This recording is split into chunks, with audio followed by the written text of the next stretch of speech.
Greetings, brothers, and welcome to this week's tactics video. It should be kind of a fun one, and maybe it's something that you haven't really considered recently.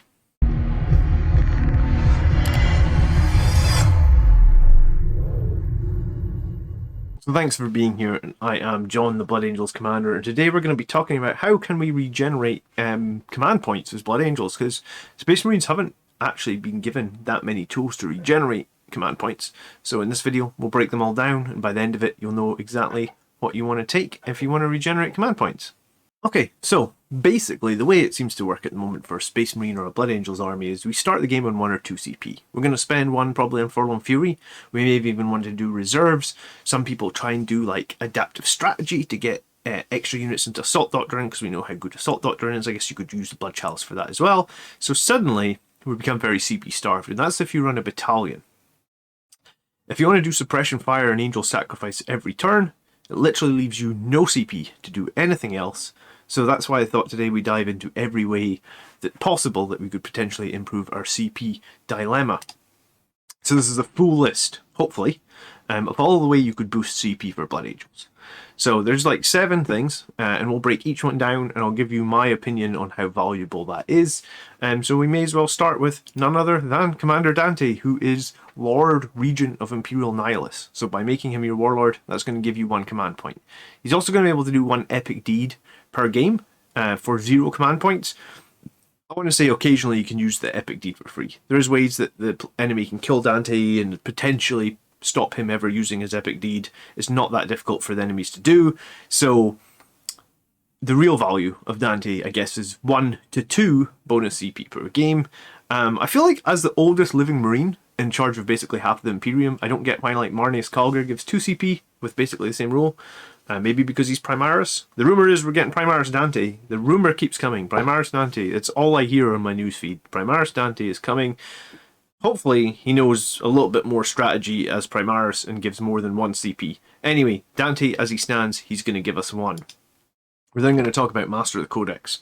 So Master of the Codex is a Warlord trait that we very rarely see picked. I've run it a couple of times to various success. Basically, in your command phase, if your Warlord is on the battlefield on a 4-up, you're going to gain a command point.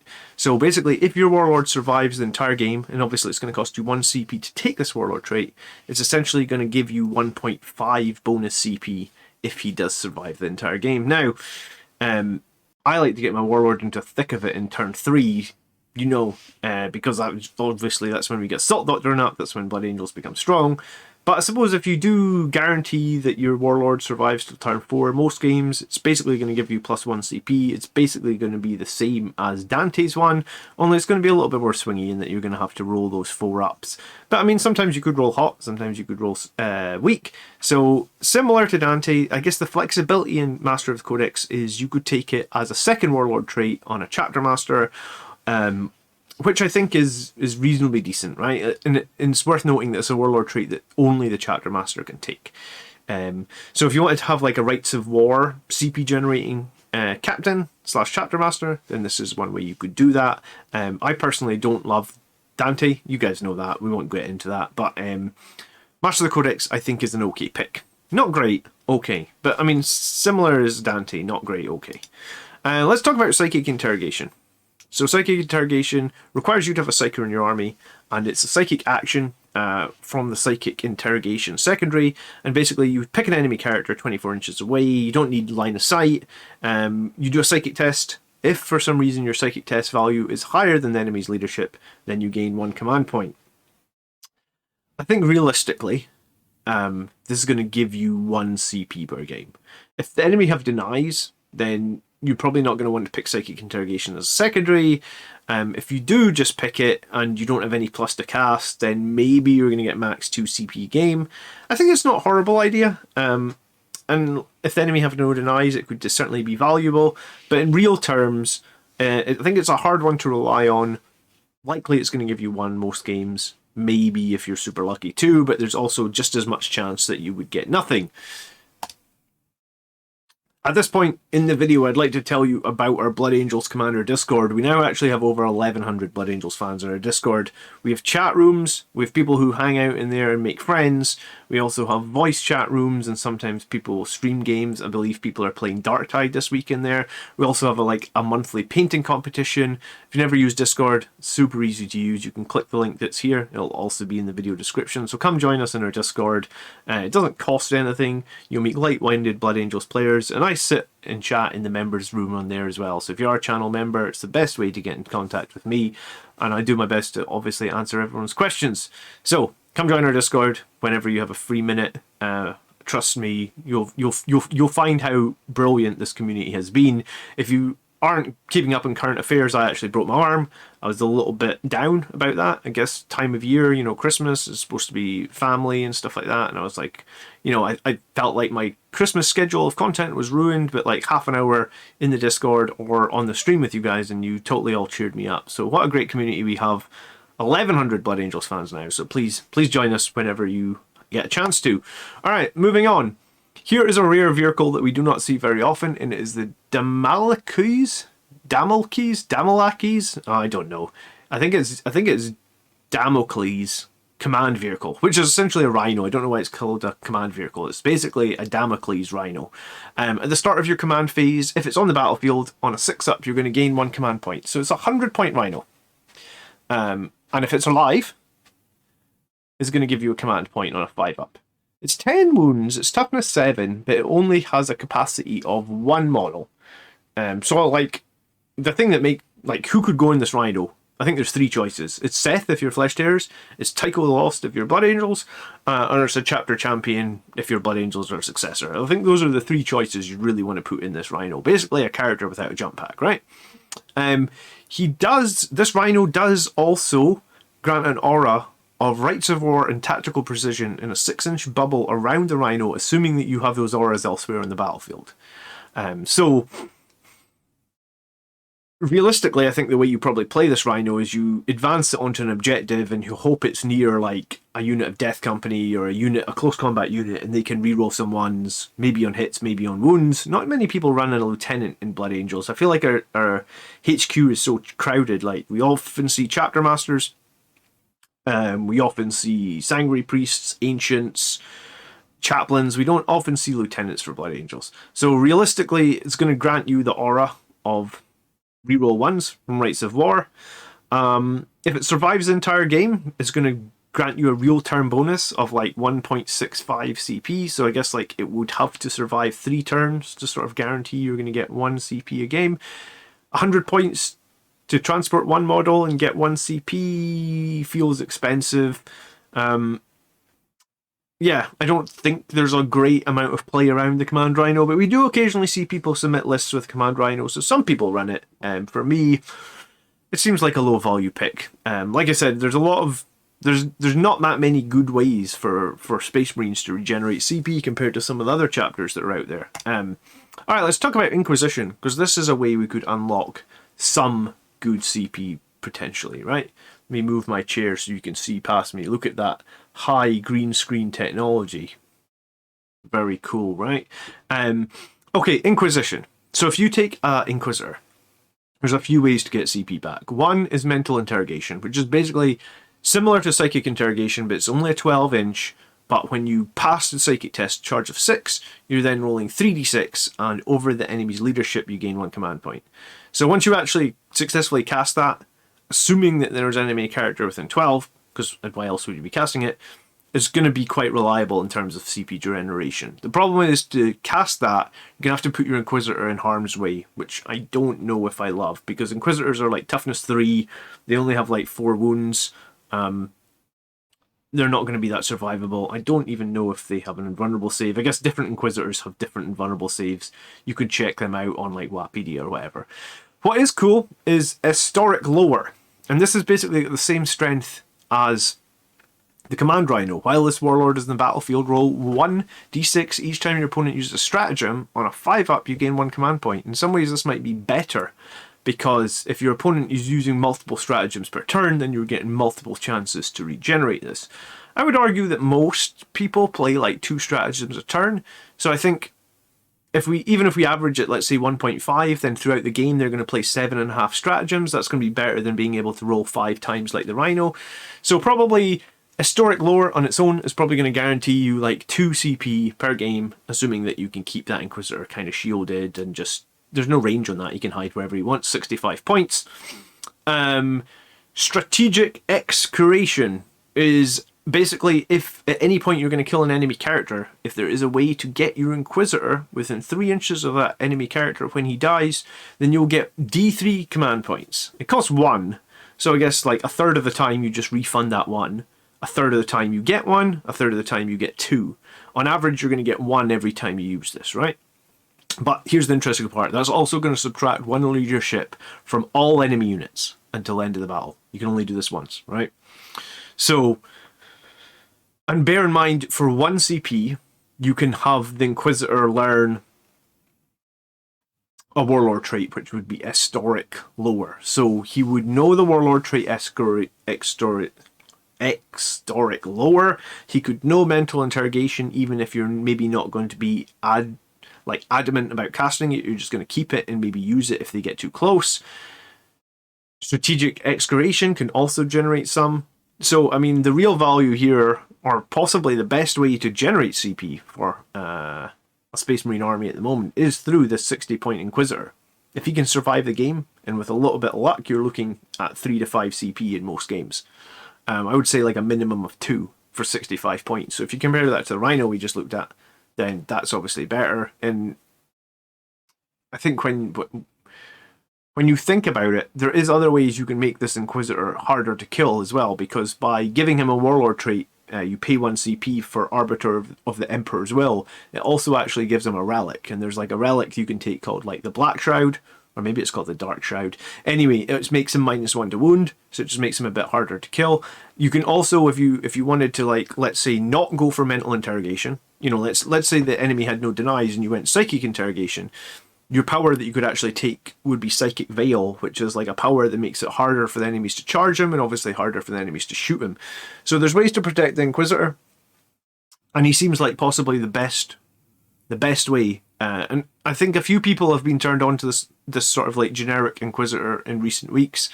I think it's something that I'm going to give it a shot, because I do feel CP starved at the moment. Some people are saying to me like, run a Patrol Vanguard, you'll feel stronger as Blood Angels. But I already feel really CP starved. So this maybe is a way to alleviate some of the CP starvation, and if so, maybe it allows me to run that Patrol and Vanguard and sort of stay where I am. Maybe. I do think that we're going to get some Space Marine buffs in the near future. The Meta Watch this week sort of alluded to Marines are needing some love. So keep an eye out. There is a new points cost balance slate probably due early next year. Alright, so what else we got? We got obviously the Assassin. And the Assassin has a cool, you know, it's basically anytime you assassinate a character for 0 CP, you can priority threat neutralize.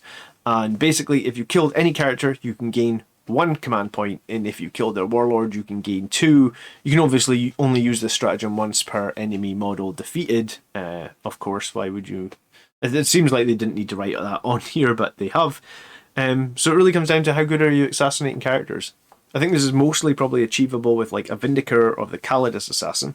Calidus probably makes the most sense because you get those short deep strikes, and you get the basically like the saves that can be made, like you can't take invulnerable saves against him. But this is also achievable with the Calixus, because the Calixus has a pretty cool gun that you can spend some CP on to make it do more shots, and it does more damage, and it has Lookout Sir against Psychers. Or sorry, it ignores Lookout Sir against Psychers. So I've used this before. It generates a command point. I mean, it's a pretty cool ability to have. I'd say like it's really going to come down to your assassinate. So if you think you can assassinate characters in a bunch of games, then it's going to be valuable to the tune of 1 CP, right?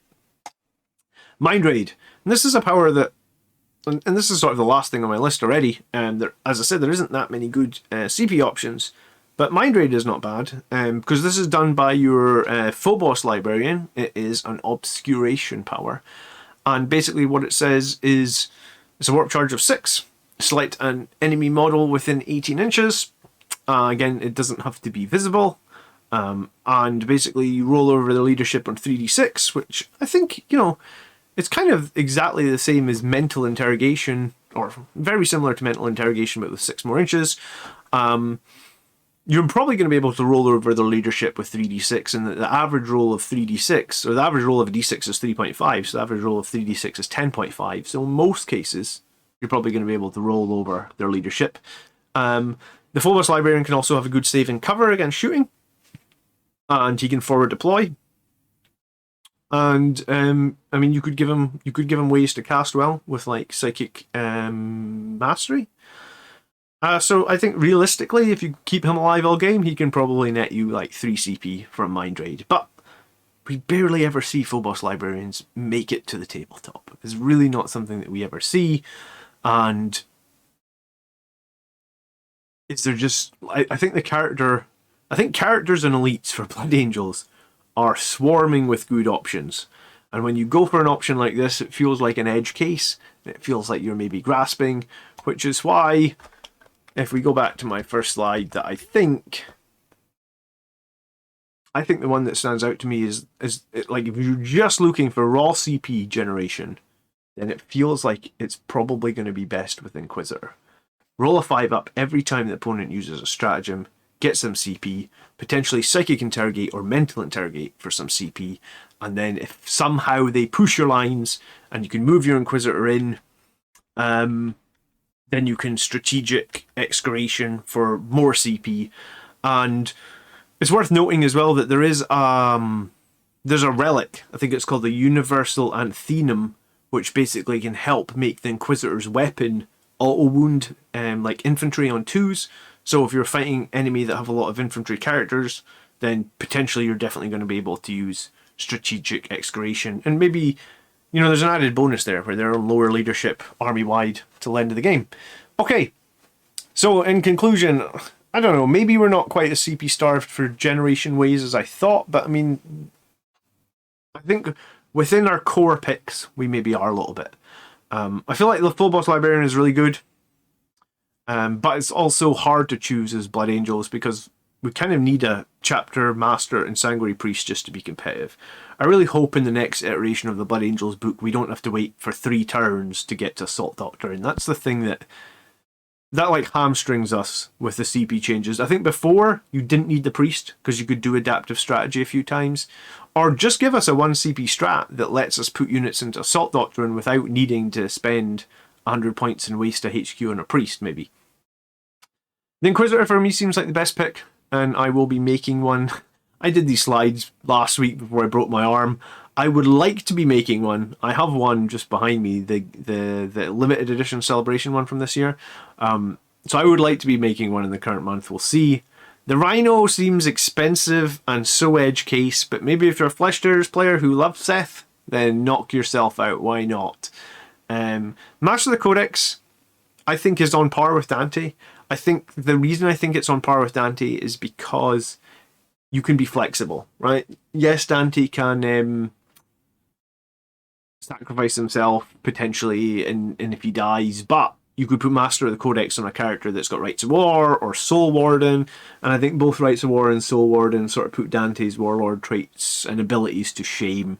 If you look at top Blood Angels lists over the last 6 months, all the top lists, Soul Warden, Rights of War. A bunch of top lists have Dante as well, but I guess it depends.